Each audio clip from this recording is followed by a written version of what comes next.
thì hảo này hey. Sina Skilisana nga grill tàu của nó xin lấy đấy. Suy nghĩ sang mặt thiền sĩ hảo ni em nè. Em hảo ni em hảo. Hảo ra. Thật ra hảo rồi không? Mà đấy mà hảo thông nó hảo rồi. Mà đấy mà hảo là tên nhà thông nó hảo. À đâu có gì mặt thiền nó mới suy lý. Mặt thiền gì xôm đó. Microwave tới lấy đi. Mà hai biết rồi. Hàng đồ nó không dễ rồi. Cái gì nó hay được.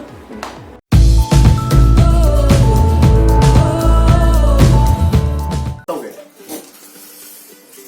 Ngasi thiền nào chứ thế. Coi kìa. Nga mà grill tàu đấy. Kilisana thongba nè. paknum nè. Paknum chứ phải nó lấy chân là la lấy chân là. Sina nó phải nhận thao em đồ.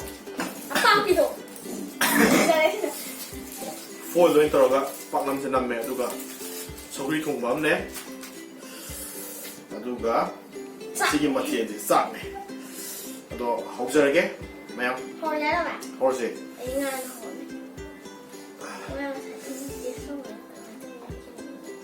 Skilisana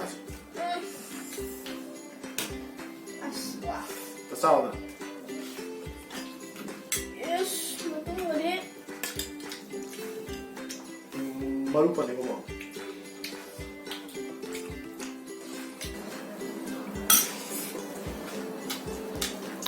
Hả? Mark Wiens thì sao đầu chân ha nga the Mark Wiens thì sao đầu chân đầu không đi yên ở đâu sợ lộn thật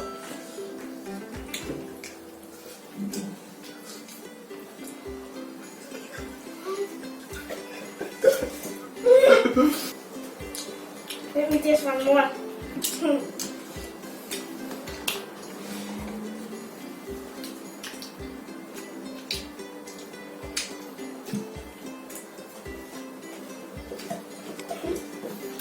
It's kind of like oiliness, sweetness.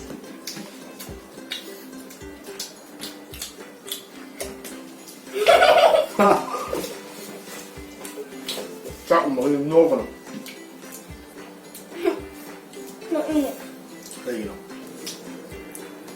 Xin thấy là nếu học được. đây thì lâu rồi Em sao rồi?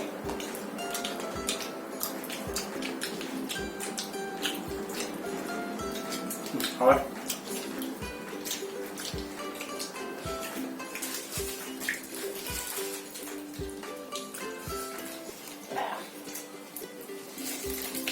Ra không vậy?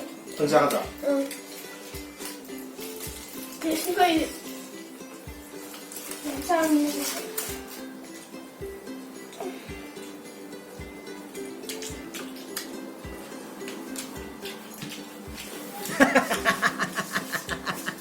cái đâu nhỉ Một sái ăn này. Mình đổ lên. squid đấy squid phải sao đâu body rồi nó họ quá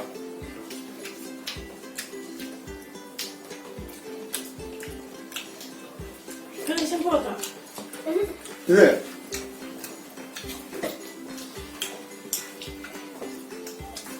Em nhầm được không? cho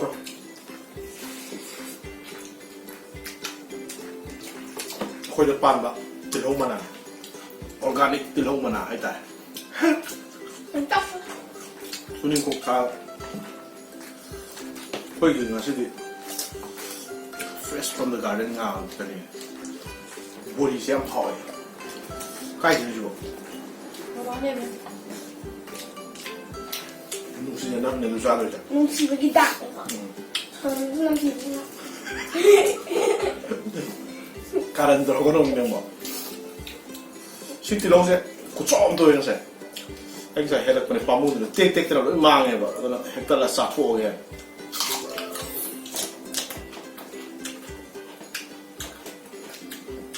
nó phải bị yên nó không ra đâu mà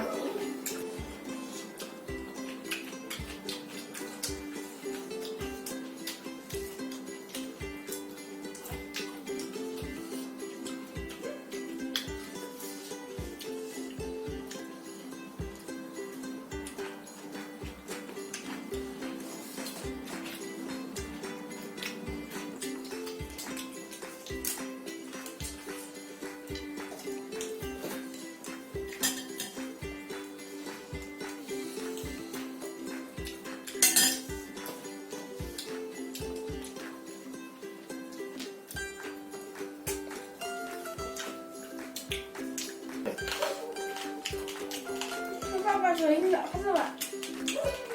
Makuni. 第一个 Sino sabi ako maku? manggis ka na. Lala. Kumakalo no? Nang sa yan. Let's get that out.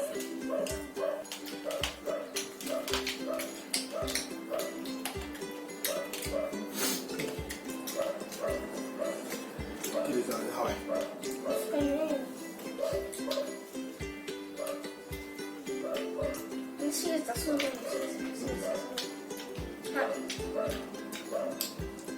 Nang ubo.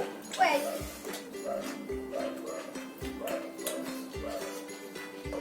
Kili sa natin.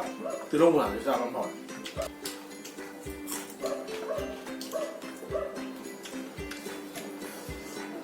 Si手比较好玩的嘛，看快点。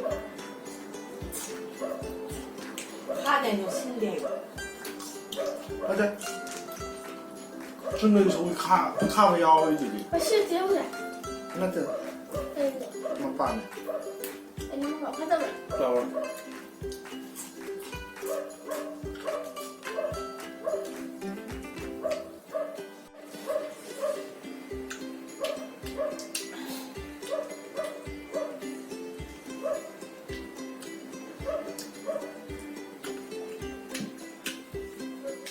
你看吧，哎，刚才那个，怎么搞？手机。 와, 뭐 요면에서